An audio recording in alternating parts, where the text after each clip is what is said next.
Project Lawful aka Planecrash by Arwayne aka Eliezer Yudkowsky and Lintamande. What the Truth Can Destroy. Episode 155.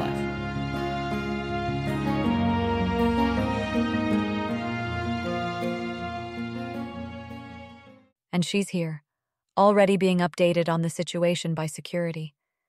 She can't originate plans, can't suggest plans. She can say things she thinks she sees, but that's the limit of what the Most High thinks she's allowed to do without becoming too much of a primary opposed force to Keltham. That doesn't sound like a very winnable game for Cheliax, and while they're probably going to lose, here, Queen Abigail II of Cheliax can try to make it a little more dramatically satisfying if Carissa Savar wins this. A little more of a fallen flat buildup if she loses. There's only one obvious correct next move in this game then. She should have seen it before now, but there are some thoughts painful enough that even to her, they do not come easily to mind. It's a risk to her throne itself, and you don't want to take too many of those over the course of your entire career as a queen. You could say, the length of your career is delimited by how many risks like these you take. Abigail Thrune, too, is not, actually, a coward. It's going to hurt like the flames of deeper hell. She's not, actually, weak. Aspexia. If I do something that risks my life and throne, in pure service to Asmodeus and Cheliax, in this moment, will you protect me and my reign even with your own life, until this emergency is done and the risk to me is over? Yes. Abigail Thrune II storms into the breakfast hall of Project Lawful. Okay, turns out Carissa does still feel terrified out of her bones around Abigail, if Abigail's in the mood to be scary. She does not kneel until she gets confirmation that Keltham's definitely not headed this direction, which thankfully doesn't take very long because her legs are threatening to override this decision and give out. A perfectly normal distribution of students are in the breakfast room. They also kneel. Aspexia arrives only a moment after. Carissa, win this trial and become a para-duchess this very night, later Duchess of Southwestern Nadal after we conquer that land. Aspexia can give any orders in this fortress, and in this emergency that I might have myself. I do not know how useful I will be after this. May Asmodeus witness your day of glory, even if he cannot help you in it. She pulls off Carissa's +4 headband with her left hand, and with her right hand takes the crown of infernal majesty from her own head and places it on Carissa Savar's. She does not collapse. Abigail was not weak before she took the throne. What's left of Abigail turns without another word and leaves the hall, escorted by Aspexia. She is being a distraction, and cannot be much of an actual help for a while, and maybe not at all. Oh? She's not using this to the best of its potential. She can feel that now. It's the kind of mind that you need to grow new habits for. She can see farther, and she can direct her mind better, and she's using only the barest fraction of that, if she sets herself only to being Carissa faster. Well, she can't just use her miraculously enhanced mind to think, oh, over and over. That's a waste of it. And she also should not use it to be concerned for Abigail. Abigail, eventually reading her thought transcripts, will be annoyed with her. Instead, she needs to use it to outthink Keltham and stop everything from being lost. How good at spellcraft do you have to be to make one of these? Not the time. What's he going to ask Mael for? The obvious things are things that are not too inconvenient for Alter, Cheliax to get, but are deeply inconvenient for True. Cheliax, like the books. What else is in that category? People to talk to. That whole category of request she feels confident they can handle, actually, with glibness pins and impersonators. People to do. Sending to. Sending takes 10 minutes, but that's all building the spell. Picking the destination doesn't have to be done until the end. They blocked sending into and out of the fortress. They told him that they'd done so, and they should probably tell him also that many important people do the same thing to avoid random, unsolicited sendings, even though they'll lose a 2 for that. Financial and tax records. They'll just have to send him real records and pray it takes him longer than 1 day to figure them out. They can petrify him once he sleeps. Books about theology and Asmodeanism. They have worked up some fakes specifically on that topic. He might ask for them in other languages, though, or ask for ones with specific traits that'd exist in the real world, but that they wouldn't happen to have included in their manufactured ones. Oh, there's an idea for what he might have been doing with the books he destroyed. Not a sure thing, but a thing she'd do in his situation. There'd be math, for without memorizing or even reading a whole text, being able to be sure if it was changed around on you, so long as the person changing it around didn't know what you'd be checking. Something like counting all the E's except faster. An anti-magic field into which he can demand everyone step after having verified its properties as an anti-magic field. Has Keltham run across the concept of anti-magic fields? She doesn't know. A walking tour of Ostenso where he can accost random citizens with questions. They have the capacity to handle that, she thinks, between telepathically giving people cues and dominating them. Something he can scry. Some place in hell he can scry, maybe. They could just give him parts of Axis instead. Verification of the Nidal War. She is setting that whole category aside because they're not lying about the Nidal War. Verification of Zon Kuthon-related topics, same. Are you, at any point, going to bother to cast the obvious enhancement spells on yourself for at least +4 boosts? Or have security here do so? You could almost think Abrogale's voice was strong if you had many fewer ranks in reading skills than does Aspexia Rugaton. It is genuinely amazing how little sense of drama you have, Aspexia. Savar, says Elias Abarco, turn off the Crown of Infernal Majesty's spell resistance and immunity to mind-affecting magic. Try harder to avoid sounding like you're giving me orders, Abarco, says Carissa, but does that because he's obviously right.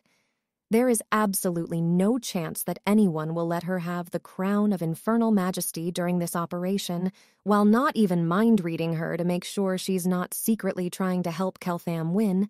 It's an effortless mental action. She wants a headband like this. She never wants to take it off, though. Obviously, she'll do so the second the crisis is over. Is there also a mental action to make it look like her normal headband? Yes. Carissa will burn in the fires of hell for as many centuries as it takes to become capable of forging magic items like these. Mayal, I'm sorry, and apologize for how unannounced this is all going to be. But with the nation of Cheliax investing a significant fraction of domestic product into scaling up the project, I think the point has come where it's silly for me to not ask for some things that are expensive and inconvenient and will enable higher project output from myself. Most of those are non-urgent and can be negotiated sensibly and with due notice. The reason for this abrupt set of requests is that I have been kind of stuck in this fortress. I now want to take a set of measures whose point is to test whether Cheliax has been truthful with me about conditions outside it, and the less time hypothetical conspiracy Cheliax has to prepare for those, the better. If I ask you for something impossible, that I didn't expect to be impossible, I obviously cannot alter reality to make it be possible for you. But please be creative about thinking of other ways to do it. It costs ordinary Cheliax its probability when that happens, and I didn't expect it to. My highest priority request is for as many possible daily newspapers, preferably including newspapers from previous days, in the same language this page is written in. Keltham holds aloft a random page from his shirt, in whatever country that is, and at least 3 theology books from that country mentioning multiple gods, but at least the gods Asmodeus, Nethys, Caden Kylian, Zon Kuthon, Iomede, Irori, Norgorber, Calistria, and Aroden, and at least 5 fictional novels, preferably from 5 different genres. Bonus if there's a lot of descriptions of interesting magic in them. I imagine, but am willing to hear otherwise, that this is something you can get done in an hour, on an emergency basis. Happy to hear a cost estimate, which I think I am okay at this point charging to the project. This is something the project needs to do in order to gain access to additional knowledge of mine. Oh, I also need a scroll of comprehend languages, preferably divine version, brought back, if at all possible. The schedule disruption of now worrying about mind reading has also affected Keltham's planning in other ways. This was supposed to be combined with the Tongues project. Shit. She had rapidly updatable approved Chelish newspapers from the previous week ready to go. Dates and weather reports quickly modifiable. Somehow it didn't occur to Asmodia that Keltham could just go demand newspapers in a different language from a different country. Asmodia hopes Keltham picked a language that Cheliax can actually get to, in some country with newspapers. Keltham's not going to be certain that's possible, but he's going to update against them, fairly or not otherwise. The sheet of paper is in Tien. That's actually good. Tianxia is far enough away that their newspapers, if they've even invented newspapers, won't say anything about Cheliax, and the Church of Asmodeus doesn't, to Carissa's knowledge, even have a presence there. It'd be worse if it were Kellish or Varisian or something. Maeliol should do as he'd do in Alter, Cheliax here. I think that's a language from the continent of Tianxia. I've got no idea which language from Tianxia. That's 2 greater teleports, if true, assuming we can find somebody who knows where that is, and a major city in it. Doesn't take much detail for a greater teleport, but you need some. I don't know if I can promise that whichever country that is will have newspapers, even if they've got printing. They're definitely not going to pay attention to all the same gods. Norgorber, for example, is a god who ascended on this continent, and he's going to be of much less interest in Tianxia. Then let's run the trial, and I'll take the results whatever they are. That's the way of finding reality, whatever reality is. Cheliax can afford a couple of greater teleports, even with a war on. But Keltham, it's not trivial. That's probably a resupply delay to a World Wound station. And yes, they're going to have 1 day's safety margin on that, but still. Not saying not to do this, but I'd be worried if you had more than one further request like this, with 0 notice for today. I mean, it can be done. I'm not saying it's impossible to the nation of Cheliax, but you'd be burning pretty noticeable amounts of political capital. That's also a regular teleport to Igorian to transmit the request there. And if we don't burn teleport scrolls, as really are expensive and for emergencies, we've only got so many teleports ourselves. I guess everything can be done, but it starts to really cost at some point. Yeah, I get that. But I do need to run this check before I start doing more stuff like spell silver, into which your nation is investing a noticeable fraction of domestic product. And anybody who gets in the way needs to be told that.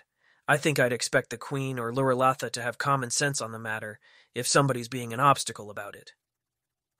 There's a tinge of power, of pride about doing this, ordering a country to obey him and crushing all objection to it. And Keltham's Dathilon sensibilities try to shut that down before he even has a chance to think about why he should. Keltham tells the shutdown to please go on hold, along with those emotions. He'll think about all that part later. Acknowledged, Ferrer Maelol says respectfully, obediently, for he too heard that note, and it may not be too late to corrupt Keltham even now. Let me get a sheet of paper. I'll need to write down the details, which you might need to repeat. If possible, please give me a priority on which items are most important, whether it's better to get more of something in 2 hours than to get everything back in 1 hour. Fair enough. He can do that. Right then. It's a good thing the war is going well because she actually wants to send out several different teams to the Tien-speaking parts of Tianxia to find different written materials to present Keltham with, so they have a variety to choose from and can quickly scan them and eliminate the problematic ones. And she wants a guess from someone in Igorian what would have happened if Keltham had made this request in Alter. Cheliax, where he's still very important, but there's no conspiracy, whether there'd be pushback, what it'd look like, who'd get sent. And as soon as he's done, he's going to say bye, and then suddenly turn and run for the breakfast hall at top speed, because if there's a conspiracy, it was learning as it went during the early days. In which case, if the conspiracy is still keeping up, they've perhaps now appointed more law-competent executives, as Keltham trained those for them. Carissa and Asmodia may be coincidentally absent from the breakfast hall due to having been emergency summoned to a command center somewhere. Incoming, sir, Abarco says. Carissa Sevar wouldn't miss breakfast this morning for the world. No, sir. Actually, with higher wisdom, she notices that Keltham hasn't seen her genuine and delighted smile in weeks, as she's struggled with the enormity of what they're taking on, and also been dreading the petrification, and also been bothered about Peranza. An error, but not one she can correct now by smiling extra. Carissa Sevar is eating breakfast, lost in thought. Okay, good. 0.8. 0.6 for ordinary. Surprise change of schedule while I run a serious test of conspiracy versus ordinary. Carissa, Asmodia, unless you have a really drastic reason not to, I'd like you to finish eating quickly and then accompany me for the rest of the trial, which is probably a lot of the day. I want you to accompany me while I'm doing this and try to make the hypothetical conspiracy's life as difficult as possible. That'll make it more difficult for them to operate as commanders, hopefully. Or rather, if they try to run the conspiracy on the side, it'll show up in their ordinary personas being less clever and creative than they should be. Oh, now this sounds like a fun day.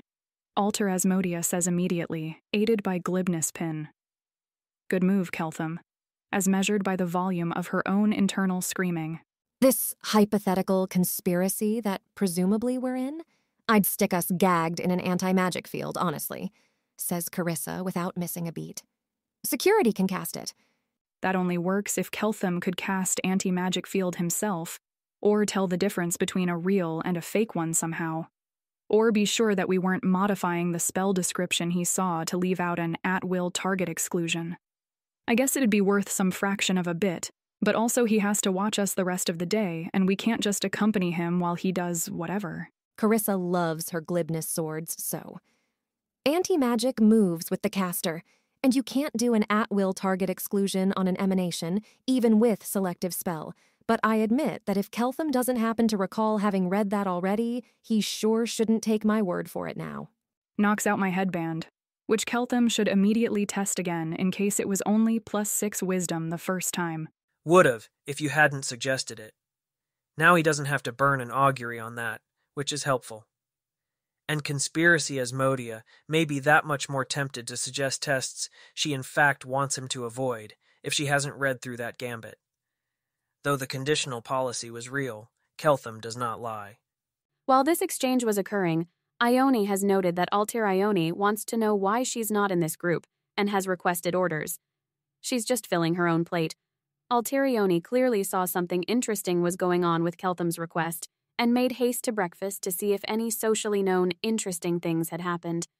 She may ask, why am I not in this group? Among other reasons, if there's actually a conspiracy, you're their specialist in pointing out misleading flaws that are good enough to fool even me as fun discussion topics. Plus, there's only so much room in that conversation. Plus also, if the conspiracy is being improvised, then something was off about Ione's initial confession. Ione is at the top of his list for being the most likely to be a real innocent in danger, somehow not truly part of the conspiracy. Keltham is not going to endanger her if so. A case could be made that he should do it for the good of this world, but Keltham is at least more evil than that. I'm flattered, I think. Asmodia, that's your cue to explain why that's just what somebody in the conspiracy would say. Ione, I'm actually taking this pretty seriously. It's not quite as funny for me as it is for all of you. Sorry. With the request for fantasy books about magic, he's looking for indications mind reading exists and is relatively well known. That's a lose condition. Pick your fantasy books with that in mind or edit them. Anyways, I'm going to go eat some compact, high-energy foods quickly and then be off about the next adventure, possibly. So I request that you eat with due non-dangerous alacrity. It's better to give the conspiracy less time to prepare, if possible, now that they know what I'm doing. He's thinking that next up is to request a sudden Ostenso excursion, which he mostly expects to be denied for valid security reasons considering what happened last time he went outside the Forbiddance, but is worth 3 bits to ordinary if they can do it. Failing that, he's going to...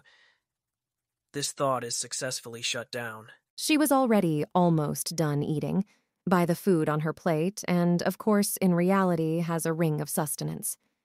She grabs the mostly finished plate and follows him. Keltham, it's reasonable that you're doing this.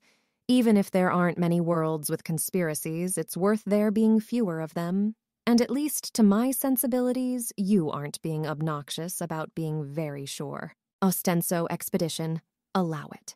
Or, security should complain and be appalled, but snack service, if it can be persuaded to cooperate, should say it'll be safe, and Myowal should let Keltham overrule security. 3 bits would be precious here. They can go into the city in advance and have the neutral clerics on hire for the Niddle War Channel a fuck-ton of positive energy. That's the obvious difference between a city in Cheliax and a city somewhere else. People shouldn't have injuries. And dominate everyone Keltham actually tries to speak to. Chaotic Good, Asmodeus, and Broom's God are not all fully aligned on this one. The Asmodeans are on their own. Thanks for trying to reassure that part of me, Carissa, though I'm a bit cognitively distracted about properly emotionally engaging with much of anything right now. Other things to look out for, while scouting Ostenso for a potential Keltham visit. Prices need to be checked against the wall's table of known price inconsistencies between Cheliax and Alter Cheliax. Those newspapers Asmodia works so hard on keeping up to date should be for sale, and some people should have them. Everyone's going to be terrified, but this can be achieved in Alter Cheliax too if security insists on accompanying Keltham in full, visible, terrifying force, which they should if they do this at all. I imagine it is easier not to try to live in the world where I am yours, and the world where I betrayed you and lied all along at the same time, and I don't need emotional attention. But it's convenient for all the Carissae in not-conspiracy worlds that the conspiracy Carissae are willing to go in with them on reassuring Keltham that the non-conspiracy Carissae don't mind this and think he's doing well. I did not understand that, actually. It sounds like conspiracy is optimizing for ordinary. The only angle from which I've been able to wrap my head around this since you first talked about worlds was imagining when I'm cooperating with the Carissae in other worlds and when I'm not. When I suggest that you anti-magic field us, I'm not cooperating with conspiracy Carissae because that fucks up their strategy immensely. You should conceivably also do it to get yourself out from under any mind control affecting you. But I do want to cooperate with all the Kelthams, right? Even the ones in conspiracies. I want those ones to also know that ordinary Carissa thinks they're doing the right thing and that they aren't going to lose her by being paranoid and difficult. If anything, I guess that's more important for the Kelthams in conspiracies to know, in case it helps them keep pushing. Now, in a sense, the ordinary Carissae cannot communicate at all with the conspiracy Kelthams. They don't exist in any of the same worlds, but helpfully, the conspiracy Carissae will say that line too, because they're trying to pass for ordinary, at which point I can take comfort in knowing all the Kelthams have been told to push on. Asmodia, what's your estimate of Keltham's update from snack service? Not saying Ostenso's safe. Ah, Kay, that makes sense. He's having trouble following this while trying to do his conspiracy reasoning. If she's saying all that while also running the conspiracy, he's genuinely impressed. No, that's affection talking. It's obviously going to be easier for her to generate those thoughts internally than for him to follow along her communication of them. Time for Keltham to consume food quickly. Asmodia thinks, probably less than 1 bit. Snack service has been pretty clear about volunteering help, but not often responding to requests for it. If she was Keltham, she'd ask snack service about a conspiracy straight out and do it by thinking thoughts at it. Which possibly plays into the mind-reading thing. But snack service has too many other abilities. It may not make sense to Keltham if snack service can't read his mind about that. She has to review everything Keltham has seen. Snack service do, but she's not at her wall. Has Keltham communicated with snack service in code before? Alter Asmodia is not trying to think of any of this. She is thinking of ways to destroy the conspiracy. Keltham could ask her at any moment what she's thinking about. Keltham hasn't communicated with snack service like that before. And yes, Keltham is planning to request a cookie for dessert using an unspoken code that he came up with the previous night, request it very suddenly, and not think about that at all. If he can help it, snack service will, if allowed, truthfully give Keltham the coded cookie for, I can't answer that for complicated decision theoretical reasons. which is mostly what Keltham expects in ordinary and in mind-reading conspiracy and less expects in non-mind-reading conspiracy. The question of whether they're still cooperating with snack service. At this point, Carissa is going to kick to the Most High, though if she has to make a snap judgment, it'd be, yes, keep cooperating. And if she has to make a snap judgment on petrifying Keltham, it'll be, not if Mylal thinks it's a blurry border of his orders. But the Most High should make that call too. You have command here, Sevar. My own estimate is under 10% that snack service betrays us now. You may know better than I, and if you do, Gorthoklek is perhaps the only one who could prevent Cheliax from having a bad day about it. I will call him. Do you so command? Oh, right. Keltham, you should be running Detect Magic pretty frequently this whole day. Conspiracy obviously has ways of fooling it. I mean, I expect so does ordinary upper security secretly, but it might make the conspiracy's lives harder in all sorts of little ways. Carissa feels like snack service is not going to betray them by suddenly attacking everybody. That's not at all what the tropes say would happen here. How sure is she that tropes are real? A week ago, she was pretty sure they weren't. But now, at the last minute, Keltham has a last doubt. And Abigail and the Most High are clearly reasoning as if the tropes are obviously real and have more information than Carissa does. Her newfound intelligence wants to go chasing down all the implications of the Most High, and Abigail disagreeing with her about how likely tropes are to be real, starting with whether someone is pregnant by Keltham and ending with whether she's a secret cleric somehow. Her newfound wisdom notes that she's already trying to simultaneously run 2 Carissae and should probably not add having epiphanies of no immediate relevance to the to-do list, and that this is one of the ways intelligence enhancement is not obviously good in slaves if your starting point is as squishy as a human. Thankfully, the wisdom actually gives her the skill to set those trains of thought aside neatly, flagged for later, not forgotten. You could have some 5-year-olds brought in to talk to you in an anti-magic field so no one could feed them lines. Not that I think feeding 5-year-olds lines even works very well, but the conspiracy might have mind control that'd make it work. Conspiracy can probably do that if they get to pick the 5-year-old and brief them. It'd have to be via scry into a city somewhere that Keltham could pick one. Does scry work through anti-magic field? Can't scry into the anti-magic field, but I can't think why you couldn't position the scry so it can see, in an entirely non-magical way, the goings-on in the anti-magic field. I'm not actually sure that conspiracy can successfully brief 5-year-olds even if they pick them. 5-year-olds are terrible liars. I'd have multiple trained 5-year-olds ready to go if I was that sort of person and running the conspiracy. She doesn't, and doesn't actually regret that. One of the real Asmodeans needed to think of that if they wanted it thought of. Okay, both of you. Slow down. You're having a lot of fun, and that's great, and it is helpful evidence. Asmodea was 4-3 is likely to suggest the detect magic thing. He's casting it now. In ordinary. And I was, in fact, waiting to see if she would. But also I am running at a much higher cognitive load than usual for processing everything you're saying. And both of you need to slow down and give me 15 seconds here. Obviously, Cheliax has well-trained children of all ages, old enough for speech. They're not trained for this specific incident, but they are experienced in adopting new personas quickly. Sever would need to give any related orders. Aspexia commands not here. Sevar predicts at something like 70% to 80% that Keltham's not going to go for it.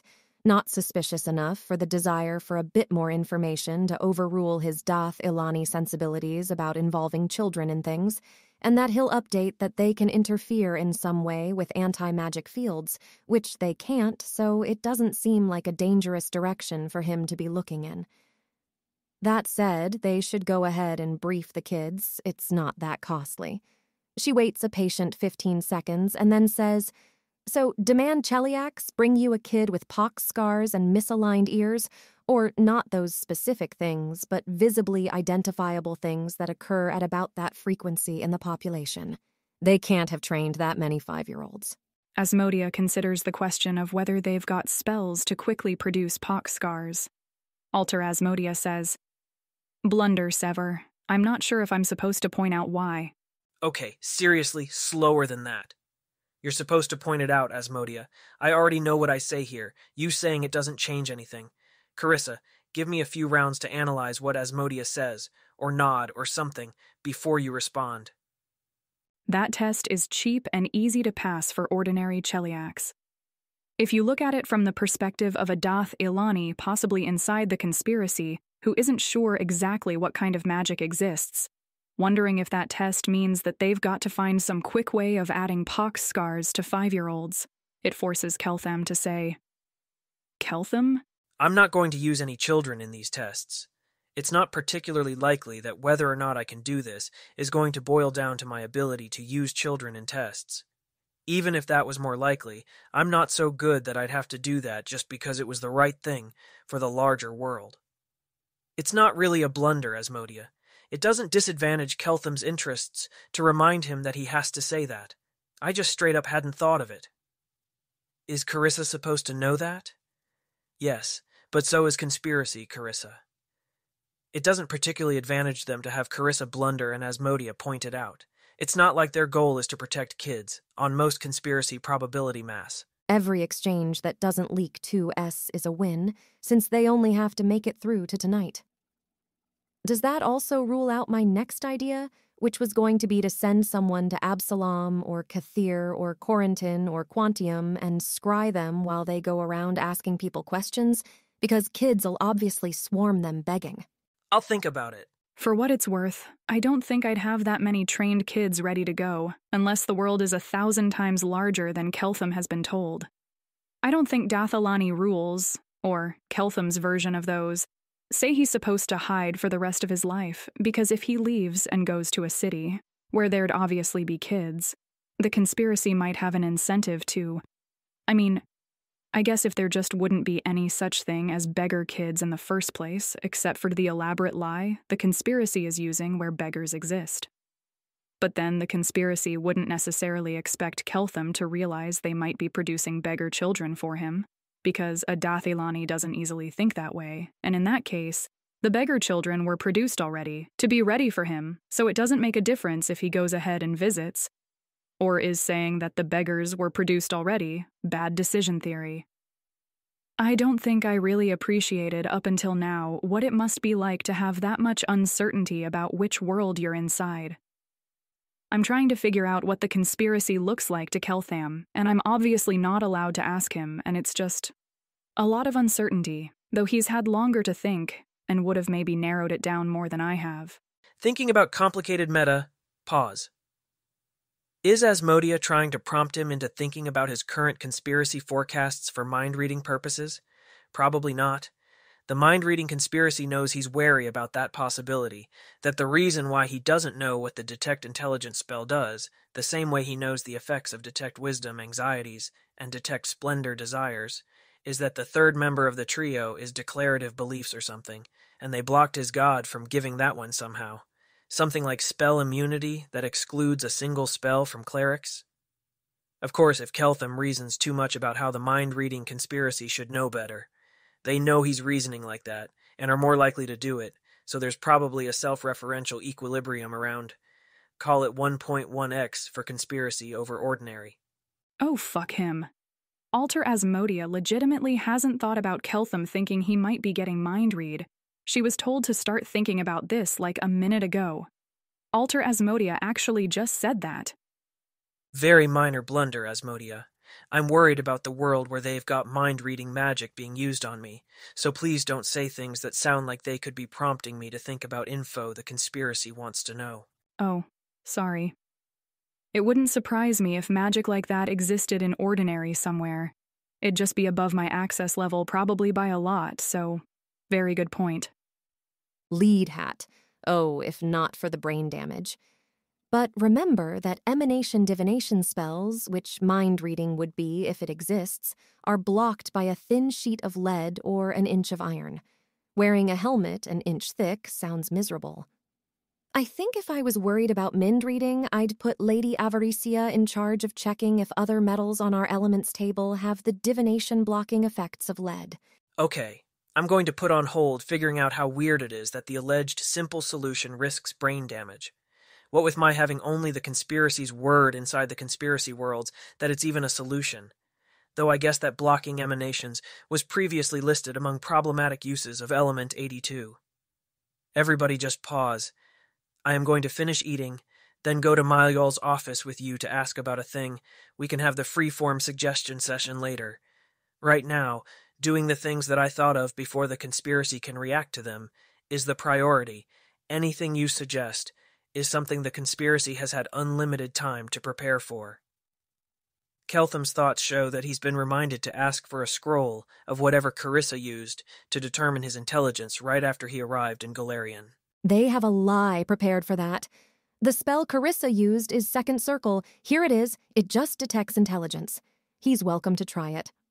None of Carissa, Mayol, Asmodia, or Security are at any real risk of failing. Their will saves against a scroll cast detect thoughts. Mayol will, at need, send Carissa and Asmodia out and then tell Keltham flatly that yes, there's a third circle spell that corresponds to detect anxieties and detect desires, which does detect intentions. It's illegal. The second circle spell he just used was invented by wizards as a way to get the useful intelligence-detecting ability without the illegal components. Keltham will eat, trying to maintain his continuing momentum and enthusiasm about what is, in fact, an attempt to destroy his new reality. His mind will show a lot of repetitions of, if the conspiracy is real, I want to know the conspiracy is real. If the conspiracy is not real, I desire to know it is not real. And in worlds where this is actually a conspiracy and Carissa never loved me, it is better to know earlier rather than later, and the like. He's trying not to think much about his plans for the Ostenzo trip in the unlikely event that's allowed.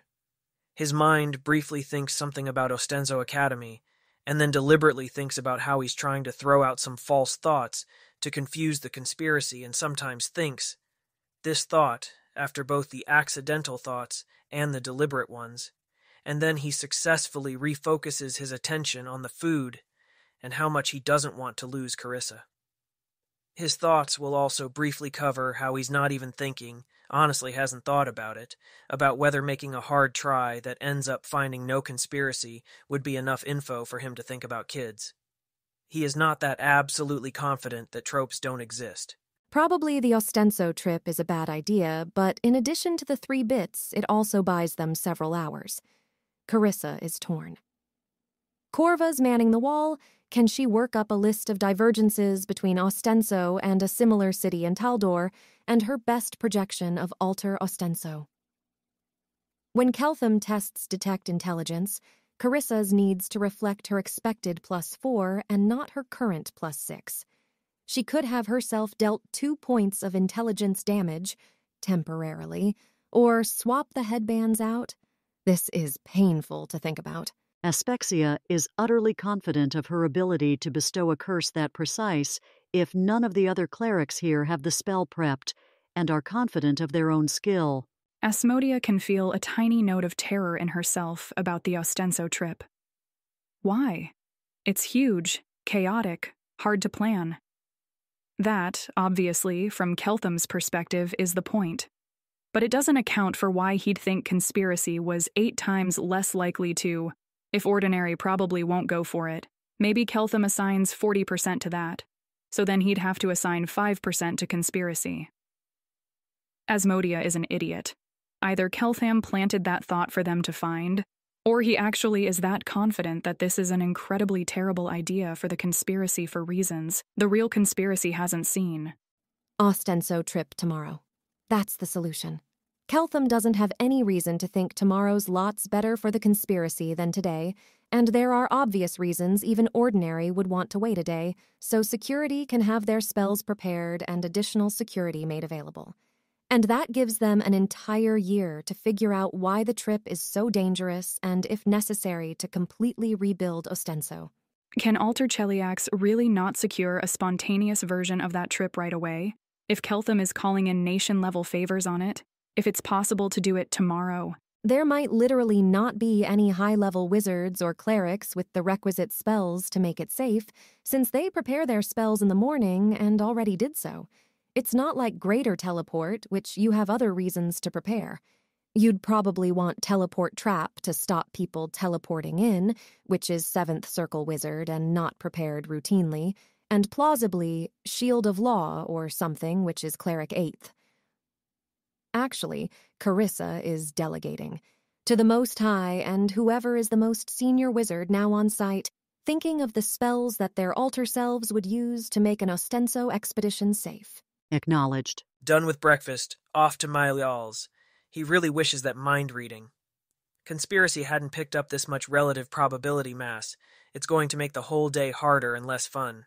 He deserves a cookie about that, really. Here. I'm not actually comfortable with not knowing what snack service is doing using my body. So if possible, and if it doesn't cost ordinary anything, I request that sometime after this is over, I get told what went down just now. Keltham is already quickly biting the cookie, verifying the taste. Apple-flavored, great. Snack service says that the decision theory of this is too complicated for it to be telling me much, which is mostly what I expected. So, on the one hand, that's better than snack service not being able to do that, which would have favored conspiracy a lot. Snack service is pretty high on the list of apparent things they'd be faking. But it again means that, in the conspiracy worlds, it's narrowing down even more strongly on the mind-reading conspiracy, and on them being relatively better at mind-reading. What with snack service having apparently just read a thought, and one he was trying to hide. Off to Mayal's office. Sudden trip to Ostenso. I'm not going to ask whether it's possible, because it's obviously possible in principle. I'm asking you what ends up being the minimum cost and minimum risk. I'm not going to hide it, Keltham. I was wondering if you were going to ask that, and I have literally had nightmares about you asking that. Cheliax is still fighting the war that started when you went on one quick, tiny, almost certainly completely safe excursion 3 steps outside of our forbiddance. Don't get me wrong, it's a good war, a great war. The best, really. Glad it started. But we are still in the middle of that one, and I was sort of hoping to finish it up before you started the next one. He's not lying. Ferrer.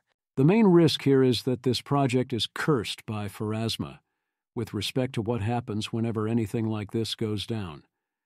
I don't know how I protect you from that. Intuitively, the way things go around you, it feels like literally nothing we can do is going to make there be in Ilani-style numbers, less than 10% probability, of Ravagug cultists or a Kuthite cell planted in Ostenso to get you or something completely unexpected going wrong. He's still not lying. Alter Mylial says it too. Is this a tropes-based prediction? Because I'd mostly lost probability on those. It's a project manager prediction. That is, in fact, about what I figured Ordinary was thinking, with respect to how I ended up tightly contained to a small location. Now talk to me about actual costs and how you do it if you had no other choice. Again, that flash of power, of pride, that his Dathilani instincts automatically try to crush down.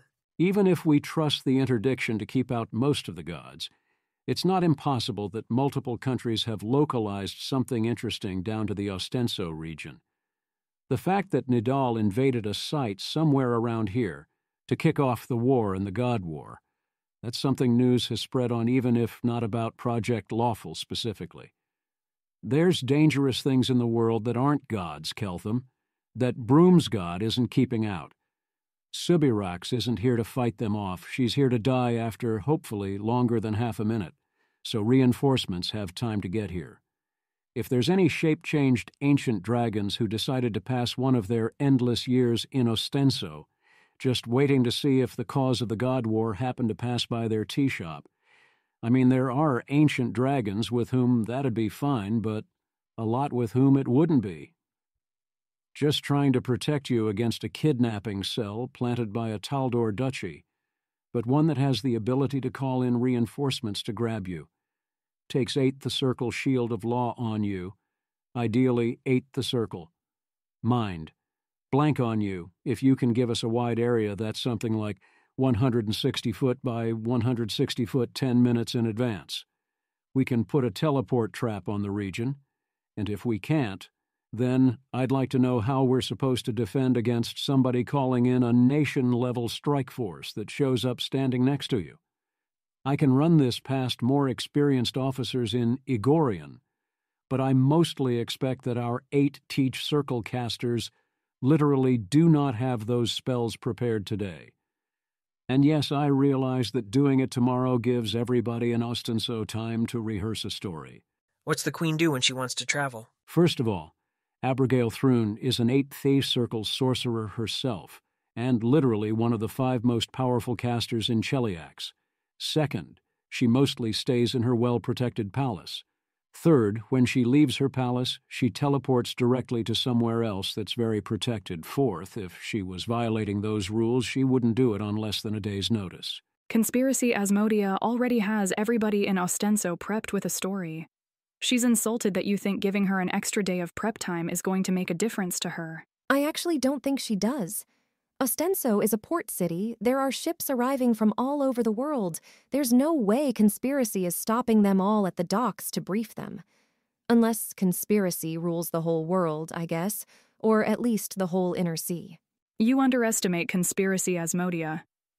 Okay, maybe not really, maybe not for that one.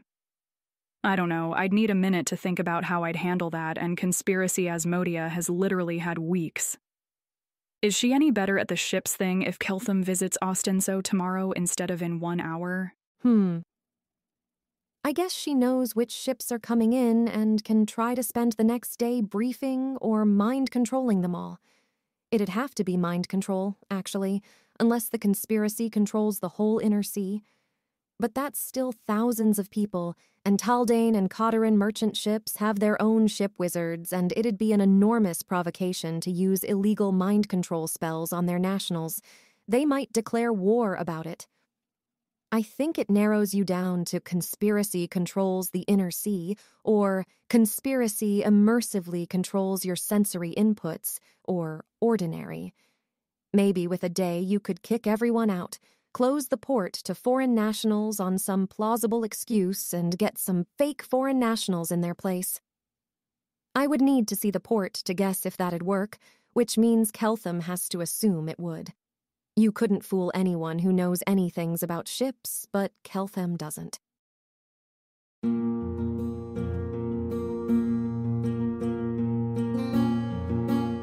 If you wish to support this AI reading and others like it, please visit patreon.com/AskWhoCastsAI.